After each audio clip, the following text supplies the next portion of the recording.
안녕하세요. 저는 경기도에 사는 50대 남성입니다. 대리모 B씨를 만나기 전까지 남대처럼 열심히 일하고 가족을 위해 헌신하며 살았던 평범한 삶이었습니다. 이 글을 쓰는 지금, 저는 단 한 번의 잘못된 선택으로 성범죄자라는 누명을 쓰고 감옥에서 7개월을 보낸 사람이 되었습니다. 아내 A와는 16년 동안 부부로 살아왔습니다. 우리는 서로에게 정이 많았고 큰 문제 없이 살았습니다. 하지만 단 하나의 불행이라면 우리 부부에게는 아이가 없었습니다. 결혼 초반에는 둘만으로도 충분하다고 생각했습니다. 하지만 40대에 접어들면서 불안해졌습니다. 친구들은 자녀의 대학 입학을 걱정하는데 저는 그 흔한 학부모 모임조차 갈 일이 없었습니다. 아내와 저는 수차례 병원을 찾았고 시험관 시술도 몇 번이나 시도했습니다. 하지만 결과는 모두 실패였습니다. 우리 그냥 둘이서 행복하게 살면 안 될까? 아내는 담담하게 말했지만 저는 아니었습니다. 남들처럼 아이가 뛰어다니는 가정을 갖고 싶었습니다. 시간이 지날수록 그 욕망은 점점 커져만 갔습니다. 사람은 절박해지면 금지된 길이라도 기웃거리게 된다는 것을 이때 처음 실감했습니다. 그날도 저는 혼자 술을 마시고 있었습니다. 평소 술을 즐기는 편이 아니었지만 최근 들어 술잔을 기울이는 일이 많아졌습니다. 회사 일도 손에 잡히지 않았고 밤이면 온갖 잡생각에 잠을 이룰 수 없었습니다. 우리 그냥 둘이서 행복하게 살면 안 될까? 아내의 말이 머릿속에서 떠나지 않았습니다. 그녀는 담담하게 말했지만 저는 아니었습니다. 남들처럼 아이를 키우고 함께 손잡고 학교에 가고 성장하는 모습을 바라보며 살아가고 싶었습니다. 4대 독자인 제게 송주 노래를 부르시는 유난스러운 어머니의 얼굴도 떠올랐습니다. 그때 오랜만에 연락이 온 사람이 있었습니다. 형님, 요즘 어떻게 지내세요? 얼굴이나 좀 봅시다. 오랜 지인 K였습니다. K는 제가 결혼할 때부터 알고 지낸 사이였고 사업을 하며 많은 인맥을 가진 사람이었습니다. 그와 만나 소주잔을 기울이며 하소연했습니다. 어떻게 해야 할지 모르겠다. 병원에서도 방법이 없다고 하니까 그냥 포기해야 할까? K는 제 말에 조용히 듣고 있더니 문득 낮은 목소리로 말했습니다. 형님, 정말 아이를 원하시는 겁니까? 당연하지. 그는 주위를 한번 둘러보더니 마치 비밀스러운 이야기를 하듯 말했습니다. 그럼 대리모는 어떠십니까? 그 순간 저는 손에 들고 있던 술잔을 탁자에 내려놓았습니다. 뭐? 요즘 해외에서는 꽤 흔합니다. 한국에서도 몰래 하는 사람들이 많고요. 형님처럼 간절한 분들을 위한 방법이 없는 건 아니죠. 순간 머릿속이 복잡해졌습니다. 나는 그런 방법이 있다는 걸 몰랐던 건 아닙니다. 하지만 단지 소문으로만 들었지 내가 그 선택을 할 거라고는 상상도 하지 못했습니다. K는 제 얼굴을 한참 보더니 낮은 목소리로 덧붙였습니다. 형님, 그냥 내가 아는 사람 한번 만나보세요. 듣고 나서 결정해도 늦지 않습니다. 저는 대답하지 못했습니다. 하지만 마음속에서는 이미 어떤 갈등이 시작되고 있었습니다. 며칠을 고민했습니다. 머릿속에는 온갖 생각이 뒤섞였습니다. 이건 말도 안 되는 짓이야. 하지만 정말로 가능하다면? 결국 저는 K가 소개해준 사람을 만나보기로 했습니다. 그날 밤 저는 아내에게 처음으로 대리모에 대한 이야기를 꺼냈습니다. 우리 다른 방법을 찾아보면 어떨까? 다른 방법이라니? 대리모라는 방법도 있다고 하더라. 아내의 표정이 순간 얼어붙었습니다. 마치 제가 괴물 같은 말을 한 것처럼 바라보더군요. 당신 지금 그게 무슨 말인지 알고 하는 거야? 옛날처럼 시바지를 들이자는 거냐고. 나도 알아. 하지만 정말로 아이를 가지고 싶어. 아내는 경멸 어린 눈으로 나를 바라보았습니다. 말도 안 되는 짓이야. 당신 진짜 그렇게까지 해야겠어? 자식이 뭐라고? 그럼 우리 계속 이렇게 살 거야? 아무도 없는 집에서 우리 둘만 늙어가면서? 제 목소리가 점점 격양되었습니다. 저도 모르게 분노가 치밀어 올랐습니다. 몇 년을 참고 견뎠습니다. 방법이 남아있다면 뭐든 다 시도해보고 싶었습니다. 그러나 아내는 단호했습니다. 난 못해. 그런 방법까지 써서 아이를 갖고 싶진 않아. 차라리 입양을 해. 당신 우리 어머니 유난인 거 알잖아. 내 피가 섞여야 내 자식인 거야. 몇 년 전 입양을 생각했다가도 결국 엄마 때문에 포기했잖아. 그 힘들다는 시험관을 몇 년이나 견뎌왔던 당신이야. 당신도 나만큼이나 아이를 원했잖아. 포기해야 할 것도 없어. 우린 처음부터 둘이었잖아. 죽을 때도 둘이면 돼. 달이 뭐라고? 시바지는 절대 안 돼. 그 말이 저를 더 미치게 만들었습니다. 아내가 미운 게 아니라 남들에겐 너무나 평범한 이미지니 우리에겐 이토록 힘겨운 일이어야 하는지 이런 상황 자체가 미칠 듯이 싫었습니다. 그날 밤 우리는 잠들지 못한 채 긴 밤을 지새워야 했습니다. 며칠 후 저는 K가 소개해준 브로커를 만났습니다. 그는 허름한 술집 구석에 앉아 있었습니다. 나이는 50대 후반쯤 되어 보였고 얼굴에 깊은 주름이 패여 있었습니다. 처음 뵙겠습니다. 이야기는 전에 들었습니다. 그는 낡은 가방에서 소리 말정을 꺼내며 말했습니다. 대리모, 요즘 꽤 많이들 합니다. 한국에서는 물론 불법이지만 고객님 같은 분들은 많죠. 필요하시면 탈북민이나 동남아 출신 여성들까지 소개 가능합니다. 저는 순간 한기를 느꼈습니다. 정말 가능한 겁니까? 가능하죠. 아이를 가질 수 있는 여성은 저희가 연결해 드릴 테니 이 계약서만 체결하면 됩니다. 그는 두툼한 계약서를 내밀었습니다. 거기에는 임신 조건, 계약금, 출산 후 친자 확인 절차, 유산 시 재계약 조항 등까지 명확하게 명시되어 있었습니다. 조건에 따라 비용은 달라집니다. 일단 기본 계약금이 4천만 원, 임신 후 6천만 원 추가, 출산 후 친자 확인되면 1억 지급. 저는 계약서를 바라보며 깊이 고민했습니다. 다짐을 하고 나간 자리였지만 막상 계약서로 눈앞에 놓으니 덜컥 겁이 났습니다. 이게 정말 내가 원하는 것일까? 이렇게 해서라도 자식을 가져야 하는 걸까? 계약서대로 이행하면 뒤탈은 없는 겁니까? 불안한 마음에 마지막으로 확인해받고자 물었습니다. 지금까지 계약한 고객이 수십 명입니다. 뒤탈은 단 한 번도 없었습니다. 걱정 마시고 사인하시죠. 10년이 넘는 세월 동안 아내와 온갖 방법을 다 시도해 보았지만 결국은 여기까지 와버렸습니다. 입술을 지그시 깨물며 계약서에 서명했습니다. 그날 밤 저는 집으로 돌아가 아내에게 다시 이야기를 꺼냈습니다.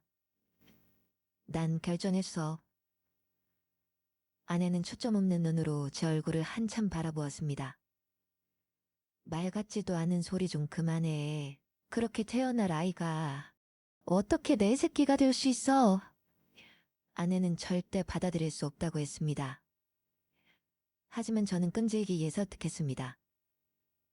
아이가 태어나면 바로 데리고 올 거야. 낳은 전보다는 키운 정이라잖아. 당신만 마음 고쳐먹는다면 우리 자식으로 키울 수 있어. 무엇보다 이미 계약서를 체결해버렸고 계약금까지 넘어간 상태라고만 했습니다. 그 말에 아내는 결국 눈물을 흘리며 동의했습니다. 약속해. 아이만 옥는 거야. 그 여자한테 마음을 줘서는 안 돼. 반드시 없던 일처럼 그렇게 살 수 있도록 수습 제대로 해. 약속할게. 저는 아내를 부둥켜 안고 펑펑 울었습니다. 아내나 저나 오랫동안 아이를 간절히 바래왔지만 이 반복밖에 없는 현실이 원망스러웠습니다. 마치로 저는 브로커의 소개로 대리모 B씨를 처음 만났습니다. B씨는 조선족 출신의 여자였습니다. 아이가 생기는 기간까지 동거를 하는 것이 계약 조건이었습니다. 원래는 집에서 지내며 매주 만나야 하는 날만 외출하려 했으나 아내는 도저히 저와 한 집에 살면서 남편이 시바지를 만나러 가는 꼴을 볼 수 없다고 했습니다. 결국 짐을 싸고 나와 작은 방으로도 B씨와 위험한 동거 생활을 시작했습니다. 처음에는 모든 것이 계약대로 진행되는 듯 했습니다. 계약서는 생각보다 상세하여 정해진 횟수만큼의 관계를 가졌습니다. 그 기간 동안 아내는 시바지와 생활하는 게 좋으냐, 너는 사람도 아니다라며 전화와 문자로 저를 괴롭게 했습니다. 아내의 심정을 10분 이해했지만 사랑하는 아내에게 듣는 폭언은 비수가 되어 가슴에 박혔습니다. 불안정한 아내를 달래며 하루라도 빨리 아이가 찾아오길 바랬습니다. 하지만 시간이 지나면서 B씨의 태도가 변했습니다. 그녀는 저를 계약 상대가 아니라 진짜 남편처럼 대하기 시작했습니다. 우리가 같이 산 지 3개월인데 이 정도면 실질적인 부부잖아요. 그냥 진짜 부부로 살면 안 돼요? 혼인신고도 하고. 저는 당황스러웠습니다. 하지만 어차피 아이가 태어나기 전까지는 함께 살아야 하니 강하게 거부할 수도 없었습니다. 아내와 B씨 양쪽에서 저를 향한 화살이 날아들었습니다. B씨는 점점 더 강하게 혼인신고를 요구하기 시작했습니다. 처음에는 무시하려 했지만 그럴수록 점점 더 집착하며 저를 향한 협박까지 일삼았습니다. 나랑 법적으로 부부가 되지 않으면 태어날 아이를 당신한테 넘기지 않을 수도 있어. 계약 조건대로 따라야지. 갑자기 이제 와서 이런 게 어딨어? 하하, 내가 바보야? 한국에서 대리모 자체가 불법인데 계약서가 다 무슨 소용이야? 그 말에 저는 결국 결정을 내릴 수밖에 없었습니다. 아내가 마음을 골랐습니다. 복잡한 심정으로 아내에게 솔직하게 이야기했습니다. 우리 잠시만 이혼하면 안 될까? 혼인신고는 법적인 절차일 뿐이야. 아이가 태어나면 바로 정리하고 다시 돌아갈게. 유난히 초췌한 모습의 아내는 이럴 줄 알았다는 듯 집기들을 내던지며 비명을 질렀습니다. 16년 동안 아름다웠던 아내의 모습은 온데간데 없고 마음이 병들어버린 아내만 남아있었습니다. 그 아름다웠던 여자를 이렇게 만든 게 내가 벌인 일 때문이라니 후회가 밀려들기 시작했습니다. 저는 눈물을 흘리며 차마 말릴 엄두를 내지 못한 채 아내가 진정하기까지 기다려야만 했습니다. 산산이 부서져 버린 집기들 사이로 뒤돌아 서 있는 아내는 씹어 뱉듯이 말했습니다. 그년 요구대로 혼인신고까지 하겠다고? 아이를 위해서 이혼해달라는 거야? 저는 말문이 막혔습니다. 하지만 돌이키기엔 이미 너무 깊숙이 들어와 버렸습니다. 저는 간절하게 아내를 설득했고 결국 아내는 눈물을 흘리며 협의 이혼을 받아들였습니다. 이혼 서류에 도장을 찍는 순간 아내는 마지막으로 말했습니다. 이제 넌 내 남편 아니야. 아이 때문에 이렇게까지 했으니까 그 결과도 당신이 감당해. 그때 멈췄어야 했습니다. 하지만 저는 현실을 외면한 채 조금만 더 B씨의 요구를 들어주면 모든 것이 해결될 거라고 믿었습니다. 아이를 얻어 아내에게 돌아가면 과거의 일은 한 겹도 없이 사라지고 우리는 다시 행복한 가정을 이룰 수 있을 것이라고 스스로를 속였습니다. 저는 이미 돌이킬 수 없는 길을 걷고 있었고 그 선택이 나락의 시작이 될 것이라는 사실을 그땐 정말 몰랐습니다. 한 달 뒤, 저는 B씨와 혼인신고를 했습니다. 도장을 찍는 순간 제 마음속에는 오직 아이만 태어나면 다시 아내에게 돌아가겠다는 그 하나의 생각만 가득했습니다.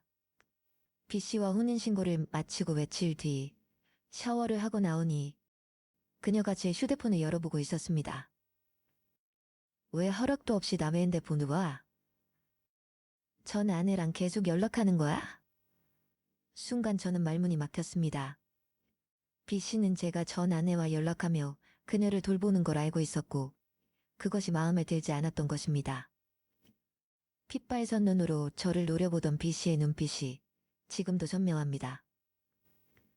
그날 이후 B씨는 저를 감시하기 시작했습니다. 어느 날은 난데없이 새벽 2시에 깨워 휴대폰을 열어보라 했고 또 어느 날은 전 아내에게 나와 생활하는 모습을 찍은 사진을 보내며 그네로 괴롭혔습니다. 이제 네 남편은 내 남편이야. 나랑 같이 살고 있어. 구질구질하게 연락하지 말고 우리 인생에서 사라져. 이렇듯 전 아내가 모욕감을 느낄 만한 문자 메시지를 수도 없이 보내고 있었습니다. 저는 점점 숨이 막히고 화가 치밀기 시작했습니다. 전 아내나 저나 B씨로 인해 약이 없으면 잠들 수 없을 만큼 취약해져 갔습니다. 그러던 어느 날 우리는 크게 다투게 되었습니다. 항상 그래왔던 것처럼 B씨는 저에게 전 아내와 연락하는 것을 따져 물었고 저는 그만 화가 나서 그녀를 밀쳤습니다. 그녀는 거실 바닥에 넘어졌고 다음날 병원에서 전치 2주의 진단서를 끊어왔습니다. 그 진단서를 보니 헛웃음이 나왔습니다. 이 여자가 내게 얻길 바라던 것이 무엇인지 정말 확실해졌으니까. 결국 저는 폭행과 이혼 등 합의금으로 9천만 원을 건넨 뒤 B씨와 이혼했습니다. 이제야 지옥에서 벗어났다고 생각했습니다. 어리석었던 저를 전 아내는 울면서 받아주었고 며칠 뒤 우리는 바로 재결합을 했습니다. 바라던 아이를 얻지는 못했으나 그것이 차라리 다행이라고 여겨질 정도였습니다. 아이가 태어났다면 B씨가 또다시 무엇을 요구할지 생각만 해도 두려웠습니다. B씨가 바라는 돈을 주고 그 아이를 데려온다고 해도 우리 부부의 자식으로 키워낼 자신이 없었습니다.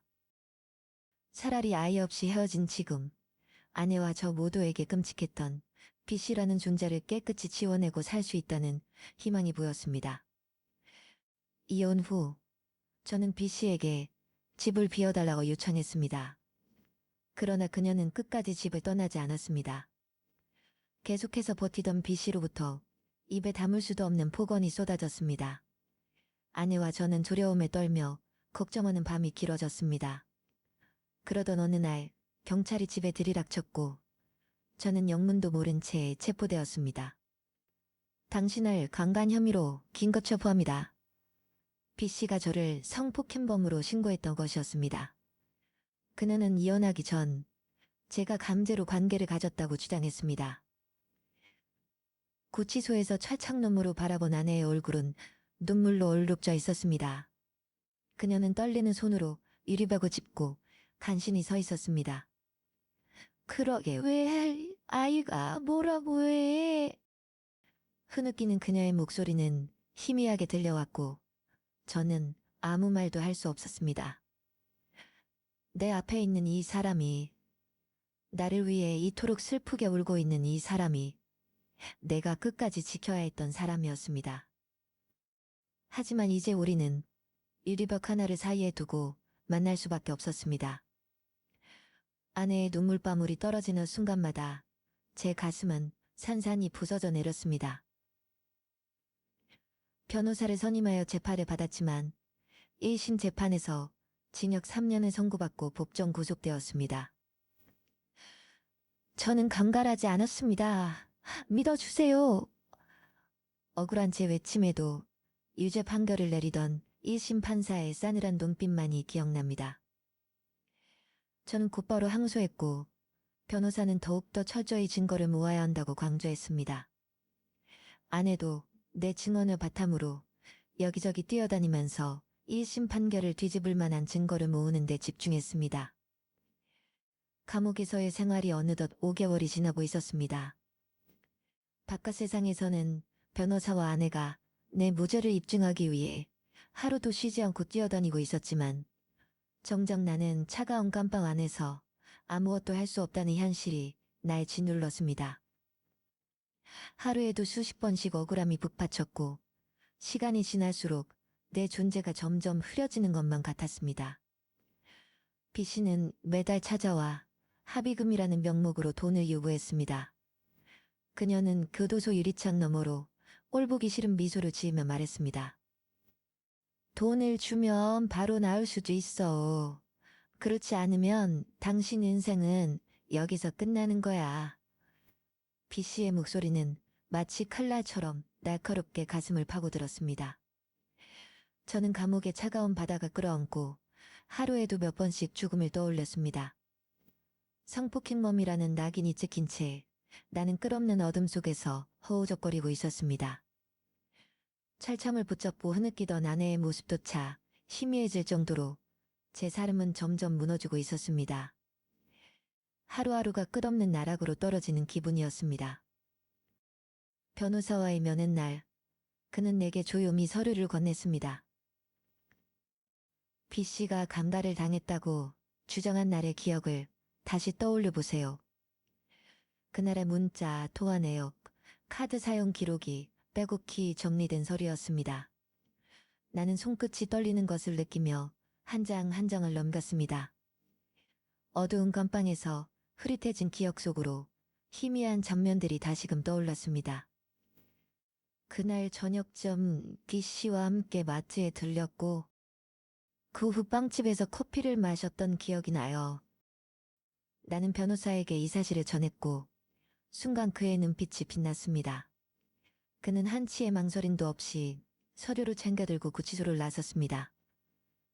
며칠 후 나는 지친 눈으로 철창 밖을 바라보다가 아내의 면회 요청을 받고 그녀를 마주했습니다. 아내의 얼굴은 상기되어 있었고 손을 꼭 쥐고 있었습니다. 좋은 소식이 있어. 변호사가 마트와 빵집 CCTV를 확보했어. 승산이 있다고 했어. 당신이 힘들겠지만 조금만 더 버텨줘. 그녀의 울음기 어린 목소리에 신락 같은 희망이 느껴졌습니다. 나는 차마 아무 말 못하고 구치소 유리벽에 가만히 손바닥을 붙였습니다. 아내의 손을 꼭 잡아주고 싶었습니다. 이번에는 정말로 누명을 벗을 수 있을 것 같았습니다. 2심 판결 날 법정에서 틀어진 CCTV에는 저와 장을 보고 빵집에서 커피를 마시며 대화하는 B씨의 모습이 찍혀 있었습니다. 그녀의 비위를 맞추기 위해 노력할 때였으니 그 모습은 폭 자연스러웠습니다. 2심 판사는 피해자의 진술이 거짓일 가능성이 높다고 판단했습니다. 판결문 낭독하겠습니다. 본 법원은 사건 기록과 증거 자료를 종합적으로 검토한 결과 피해자로 지목된 B씨의 진술과 객관적 증거 사이에 명백한 모순이 있음을 확인하였습니다. B씨는 법정에서 성폭행을 당한 이후 극심한 공포와 충격으로 인해 가해자인 피고인과 이체의 접촉을 피하려 했다고 진술하였습니다. 그러나 본 법원이 확보한 CCTV 증거에 따르면 성폭행이 이루어졌다고 주장한 날 B씨와 피고인은 함께 마트를 방문하고 이후 빵집에서 커피를 마시는 모습이 촬영되었습니다. 또한 피해자로서는 극히 부자연스럽게 피고인의 구치소를 수차례 방문하여 합의금 명목으로 금전을 요구하는 등의 행위를 지속해온 정황이 포착되었습니다. 이에 따라 본 법원은 B씨가 피고인과의 성관계를 강제적 행위로 둔갑시켜 금전적 이익을 취하려 한 의도가 있었던 것으로 판단됩니다. 따라서 원심 판결을 파기하고 피고인에게 무죄를 선고합니다. 저는 결국 무죄 판결을 받았습니다. 아내와 부둥켜 안고 뜨거운 눈물을 흘렸습니다. 7개월의 지옥 같은 감옥 생활. 차가운 구치소 바닥에서 밤을 새운 수많은 나날들이 파노라마처럼 스쳐왔습니다. 내 잘못된 선택이 우리의 삶을 송두리째 무너뜨렸고 사랑하는 아내에게 씻을 수 없는 상처를 남겼습니다. 그토록 원했던 아이, 가정을 이루고 싶다는 바람이 어쩌다 이토록 끔찍한 결말을 초래했을까. 제 과거의 선택이 너무나도 원망스러웠고 다시는 돌이킬 수 없는 시간이 미치도록 후회스러웠습니다.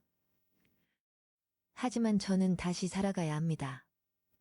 상처 입은 아내와 함께 잃어버린 시간을 되찾아야 합니다. 아직도 B씨가 남긴 악몽 같은 기억이 사라지지 않지만 저는 무너지지 않을 것입니다. 우리는 이미 너무 많은 것을 잃었지만 남은 시간만큼은 함께 붙잡고 살아갈 것입니다. 어리석은 선택의 대가로 얻은 고통 속에서도 저는 다시 한번 일어나 앞으로 나아가기로 다짐했습니다. 다시는 흔들리지 않고 끝까지 아내와 함께 살아가기로. 제 이야기를 들어주셔서 감사합니다.